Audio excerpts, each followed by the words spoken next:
Donc c'est la suite de ma vidéo précédente. Il y en a déjà 2, c'est la 3e. Sur l'alliance de sang, on est en train de lire Hébreux chapitre 9-10. Je fais une petite pause pour arriver de le psaume 51 dit par David. Purifie-moi avec l'hysope et je serai pur. L'hysope, c'est une plante. Lave-moi et je serai plus blanc que la neige. Donc c'est David qui parle à Dieu. Lave-moi et je serai plus blanc que la neige. Détourne ton regard de mes péchés. Ô Dieu, crée en moi un cœur pur. Rends-moi la joie de ton salut. Ne me retire pas ton Saint-Esprit. Donc David a le Saint-Esprit. C'est des siècles avant la Pentecôte. C'est aussi pour ça que je ne suis pas pentecôtiste. Alors, verset 16, ô Dieu, délivre-moi du sang versé. Donc David, il a fait tuer le mari de Bathsheba, de Bathsabée. Ça dépend quelle Bible vous avez, elle a 56 noms, cette femme. Donc David, c'est écrit au verset 2, au psaume 51, lorsque Nathan, le prophète, vint à David, après que David fut allé vers Bathsheba. Alors, au verset 2, c'est écrit qu'il a commis l'adultère avec Bathsheba, il est allé, il a couché avec Bathsheba. Mais David, il ne se répand pas pour ça. Il dit, délivre-moi du sang versé, parce que quand on a tué quelqu'un, Dieu redemande le sang de l'autre. Alors, moi, ce que j'aimerais en venir, c'est au verset 18. Si tu avais voulu des sacrifices, je t'en aurais offert. Mais tu ne prends point plaisir aux holocaustes. Les holocaustes, c'est des victimes sur l'autel. Des victimes, c'est des animaux morts, brûlés. Les sacrifices qui sont agréables à Dieu, c'est un esprit brisé, un cœur brisé et contrit. Brisé, c'est apte à faire la volonté de Dieu, mais il est réparé. Il est brisé par rapport au péché, il est brisé par rapport aux chaînes de l'occultisme, aux chaînes de la sorcellerie. C'est ces chaînes-là que Dieu brise de le chrétien.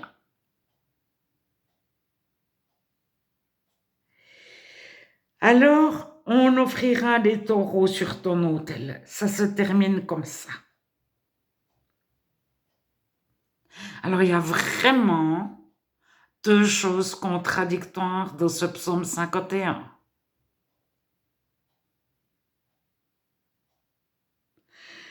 Tu ne prends pas plaisir aux sacrifices, aux holocaustes. Si tu en avais voulu, je t'en aurais offert.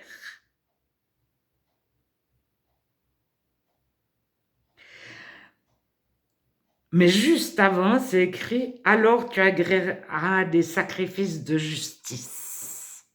Agréer, ça veut dire tu seras d'accord, tu approuveras, tu mettras ton sceau, tu seras heureux qu'on t'offre des sacrifices de justice.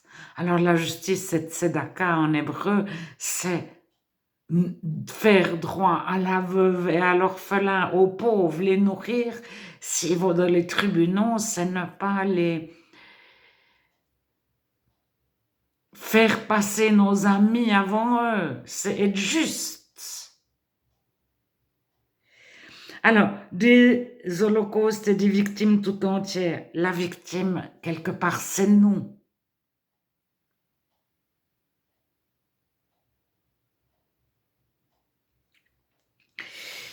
Mais on n'est pas en souffrance perpétuelle.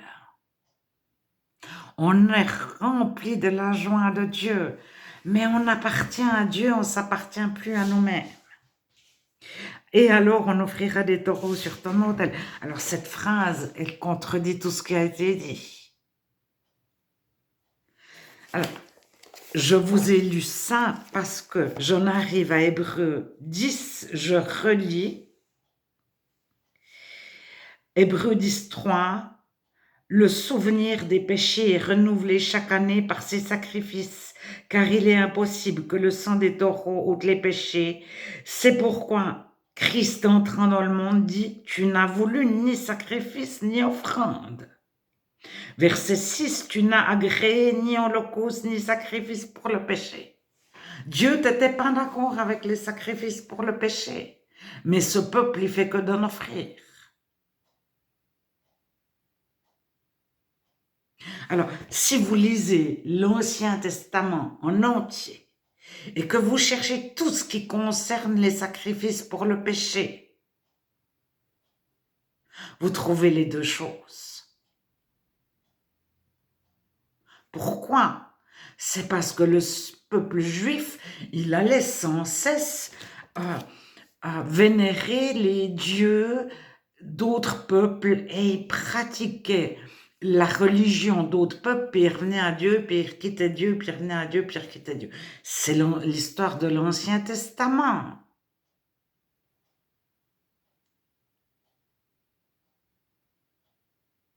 Donc, plusieurs fois, il a repris des pratiques païennes.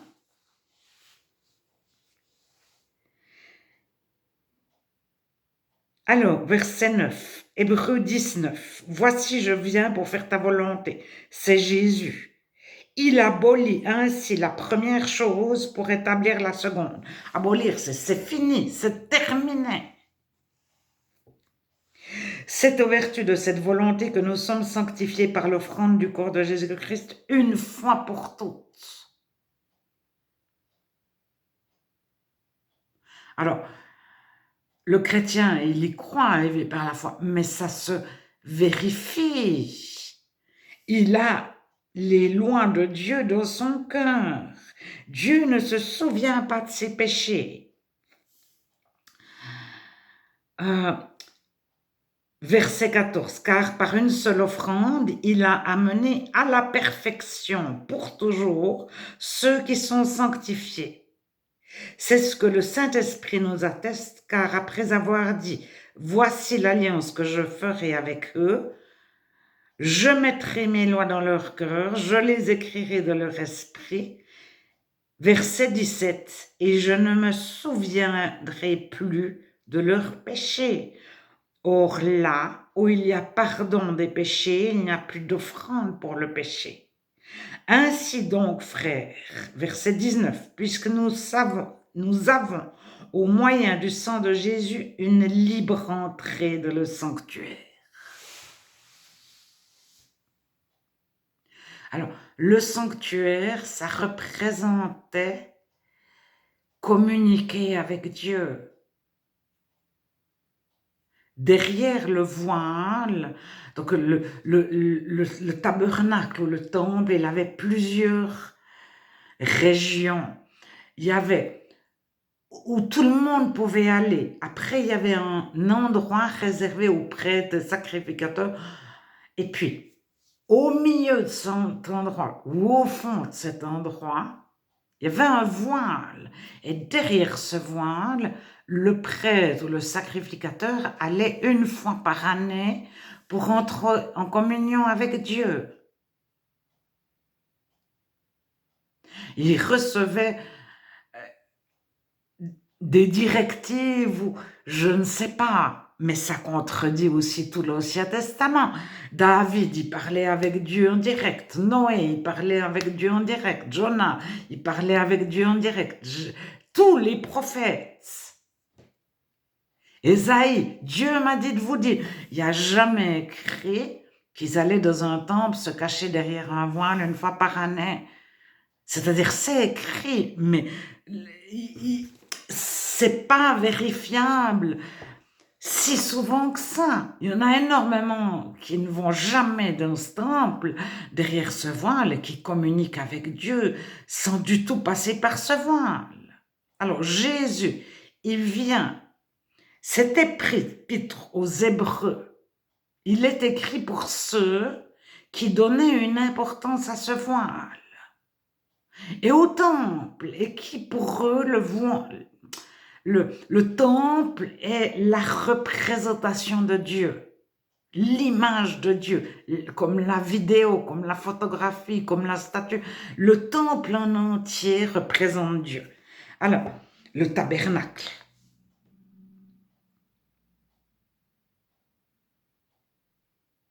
Alors, pour pouvoir entrer dans ce temple, il fallait faire des sacrifices. Et le prêtre, il faisait des sacrifices pour lui, pour tout le peuple. Vous pouvez retrouver ça dans l'Ancien Testament. Mais vous voyez que David n'a jamais fait ça, Daniel n'a jamais fait ça, Josué n'a jamais fait ça. Pourtant, c'est écrit. Mais du temps de Jésus, il y a des personnes qui suivaient cette religion-là.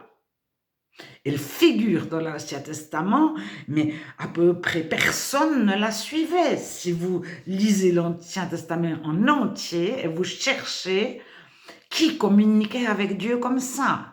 Alors Moïse, pas les livres de Moïse, appelés les livres écrits par Moïse, mais Moïse lui-même, il a un peu toutes les formes de communication. On y a attribué tout, il est à l'origine de tout. Et il est de tous les cas, de toutes les façons de faire. Alors,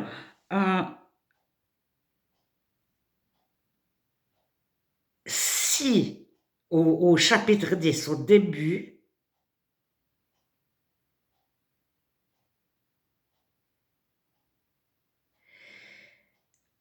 chapitre 10, verset 2, ceux qui rendent ce culte, une fois purifiés, si ça marchait vraiment, le sang des boucs et des taureaux, ils n'auraient plus aucune conscience de leurs péchés.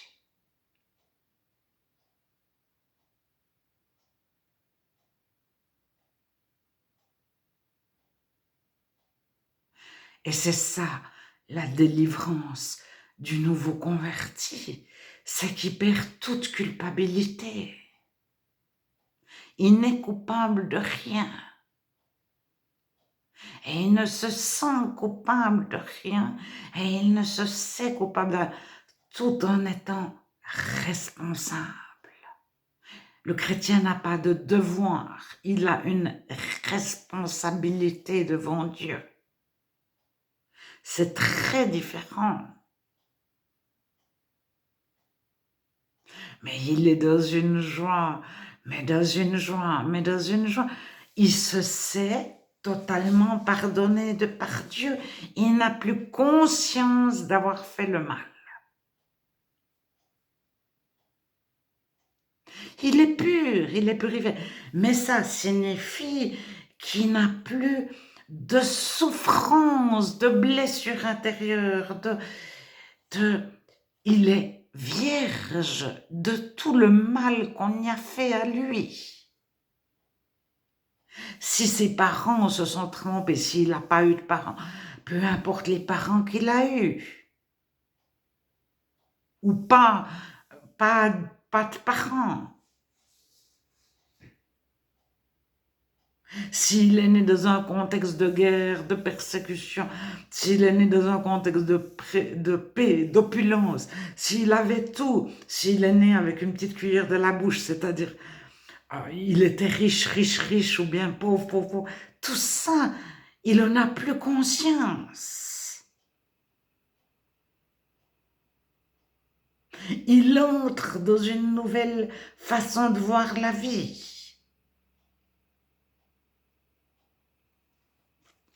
Alors, verset 17, Dieu ajoute, « Je ne me souviendrai plus de leurs péchés ni de leur iniquité. » Donc, iniquité, On ne sait jamais ce que ça veut dire, mais c'est anomos, c'est sans loi. C'est n'avoir pas respecté les lois. Nomos, c'est loi, mais ça va. Loi, c'est encore pas les 10 commandements. C'est pas, c'est Dieu lui-même, à quelque part. Or, là où il y a le pardon des péchés, il n'y a plus d'offrande pour le péché. Si on ne se souvient plus de nos péchés, Dieu ne s'en souvient pas. On ne veut pas offrir quelque chose pour notre péché.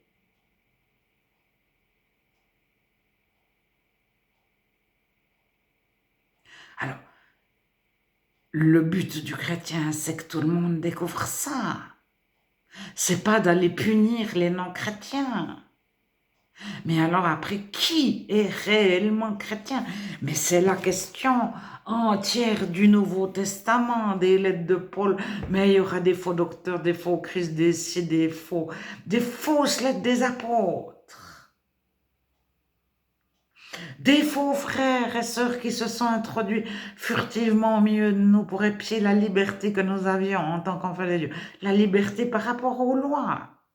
Le chrétien, il n'a pas pour but de recréer un temple avec un voile, d'offrir des sacrifices, de faire des rituels religieux.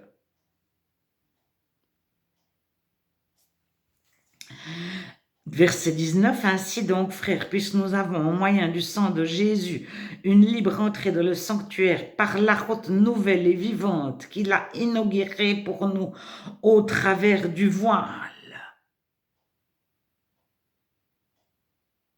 Alors, quand Jésus, sur la croix, a expié, le voile du temple de Jérusalem s'est déchiré, le rideau.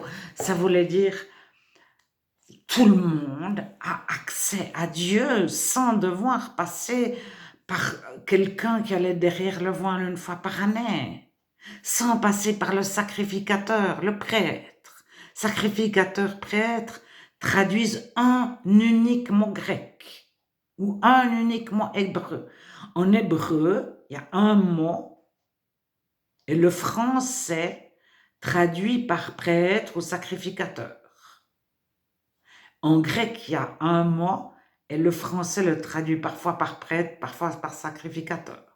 Mais prêtrise, sacerdoce, en tant que nom, verbe, adjectif, etc. Alors, nous avons un souverain sacrificateur établi sur la maison de Dieu. Approchons-nous de Dieu avec un cœur sincère, dans la plénitude de la foi, les cœurs purifiés d'une mauvaise conscience.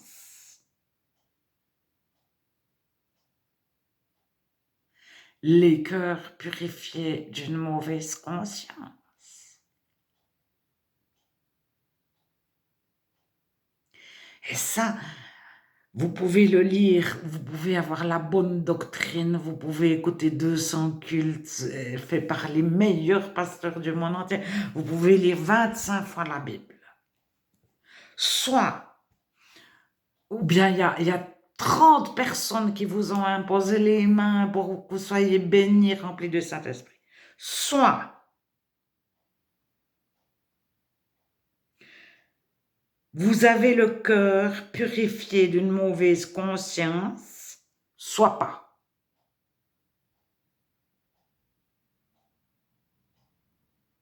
Alors, ça signifie qu'on est dans la joie de Dieu. Ça signifie qu'on est réparé, consolé. Toutes les flèches qu'on a reçues. Flèches, ça peut représenter des phrases. T'es pas assez, t'es trop, je suis mieux que toi. T'as pas d'amis, tu devrais être meilleur en ci. Si t'avais fait, t'aurais pas dû. Ça, c'est des flèches. Mais qu'est-ce que c'est beau, mais qu'est-ce que c'est intelligent. C'est tout autant une flèche. Est-ce que réellement, avec l'intelligence que tu as, tu vas croire en ces mythes? Dieu n'existe pas. Ça, c'est une flèche. Toi qui as la connaissance, toi qui connais tel livre, tel livre, tel livre, toi qui connais tel groupe, tel... Tu crois en Dieu. Ça, c'est une flèche. Alors, on en est totalement purifié à notre conversion, mais on en reçoit encore. Mais on a Jésus qui nous protège. Alors, certains vont dire que le sang de Jésus nous protège comme le sang des boucs a protégé. On va peut-être prendre la Pâque. Exode 12, 3. Le 10e jour de ce mois, on prendra un agneau. Ce sera un agneau sans défaut, mâle, âgé d'1 an. Vous le garderez jusqu'au 14e jour, puis on l'immolera.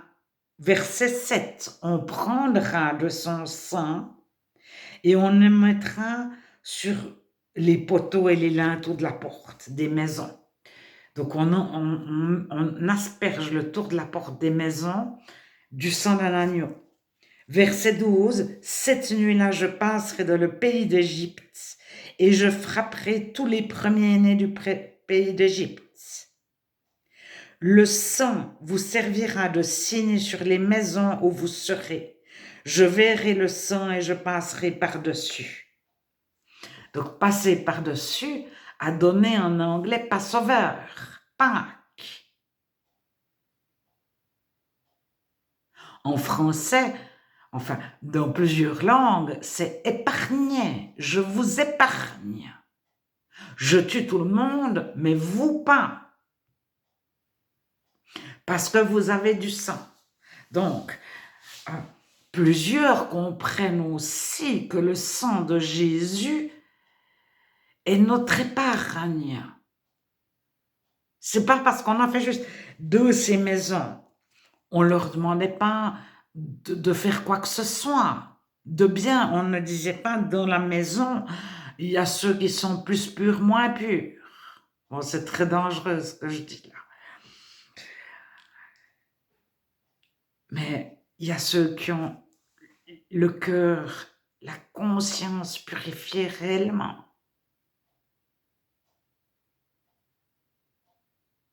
Alors, ils ont après l'épreuve de la foi. Est-ce que vraiment tu as eu la conscience purifiée? Est-ce que vraiment Dieu t'a dit? Est-ce que vraiment tu es né de nouveau? Est-ce que vraiment tu es converti? Et on est éprouvé, on est passé au creuset, passé au tamis.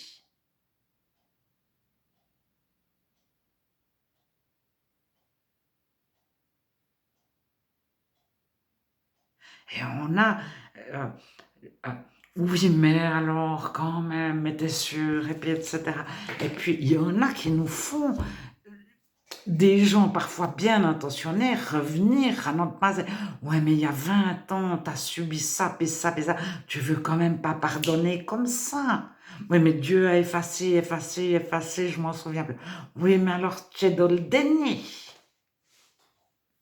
Il faut faire très attention aux relations d'aide, aux cures d'âme, qui sont un piège énorme pour nous dire « oui, mais Dieu ne t'a pas entièrement purifié ». Et il ne parle pas de l'épreuve de la foi où on reçoit en masse des oui, mais quand même, de le penser, t'as fait ci, puis t'as eu ça, puis t'as subi ça, puis t'aurais pas Dieu, etc. Et on a comme ça le bouclier de la foi. Cause toujours, tu m'intéresses.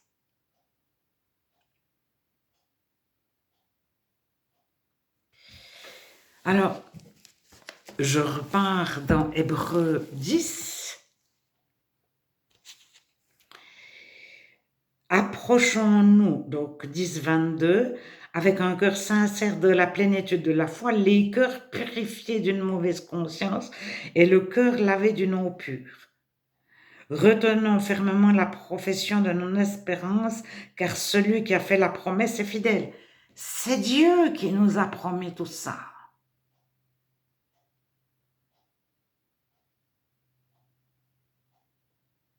Alors nous, on veut toujours encore faire quelque chose en plus parce qu'on est tellement habitué à être dans un truc de mérite. Je dois être aimé. Pour être aimé, il faut. Je dois plaire. Pour plaire, il faut. Donc, pour être aimé de Dieu, pour plaire à Dieu.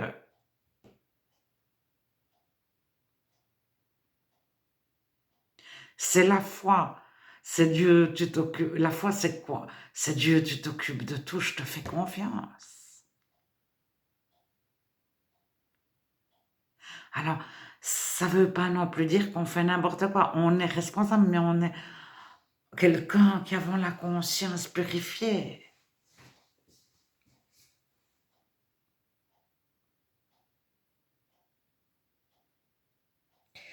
Retenons fermement la profession de notre espérance, car celui qui a fait la promesse est fidèle. Veillons les uns sur les autres pour nous exciter à l'amour et aux bonnes actions. C'est écrit la charité et les bonnes œuvres.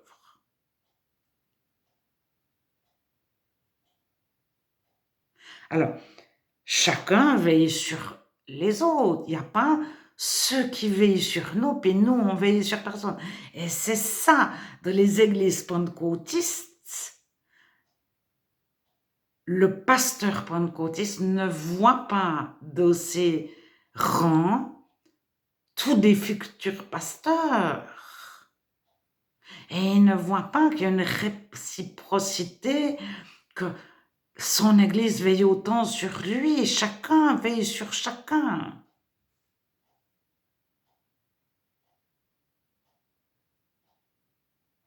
Celui qui parle tout seul, ça arrive avec les cathédrales, parler de façon ex-cathédrale. Avant les cathédrales, il n'y a aucun pasteur qui prêche en parlant tout seul.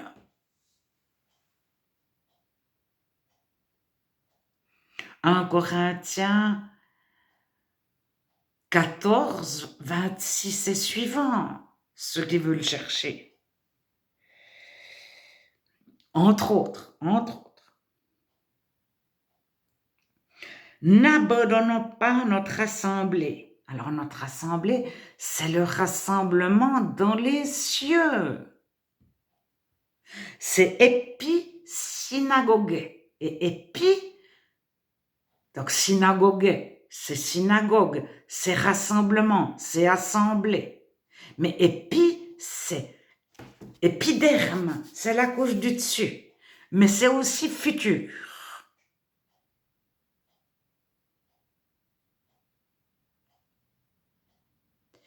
Et c'est très marrant que ce soit en même temps le futur et en même temps dans les cieux, la couche du dessus. Et puis, mais on le voit ailleurs.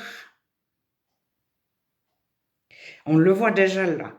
Exhortons-nous réciproquement, d'autant plus que vous voyez s'approcher le jour.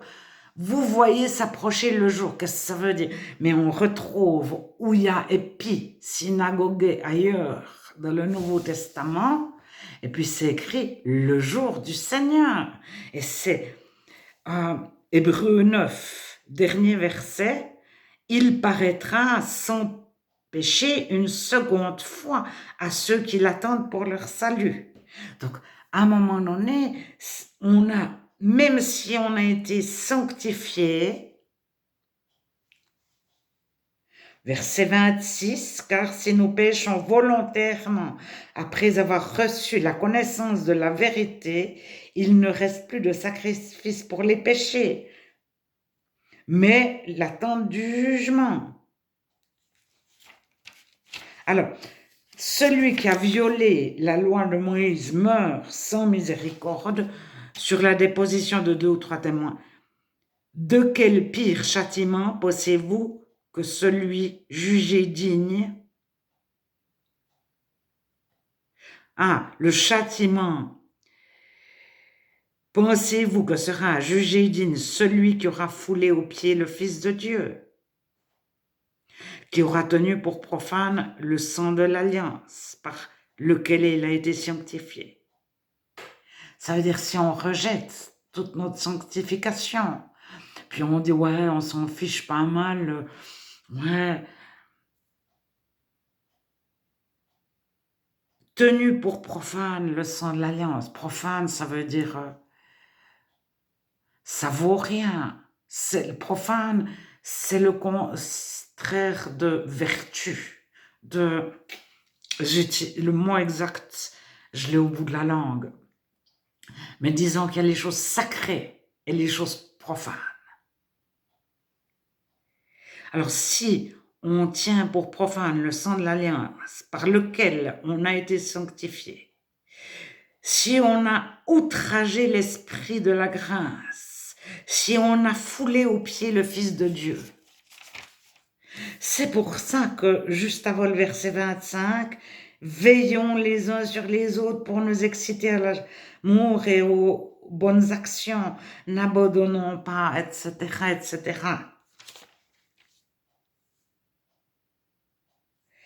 Alors, ça, il faut continuer. Encore un peu de temps, au verset 37, j'ai sauté un bout. Celui qui doit venir viendra, et il ne tardera pas, et mon juste vivra par la foi. Mais s'il se retire, mon âme ne prend pas plaisir en lui. Si on envoie tout promener, c'est pas notre église, c'est Dieu. Et c'est d'avoir eu le cœur sanctifié si on dit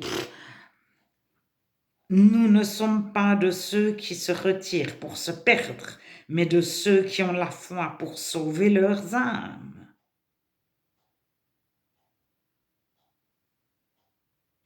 Et après vient Hébreu 11. On connaît tous Hébreu 11.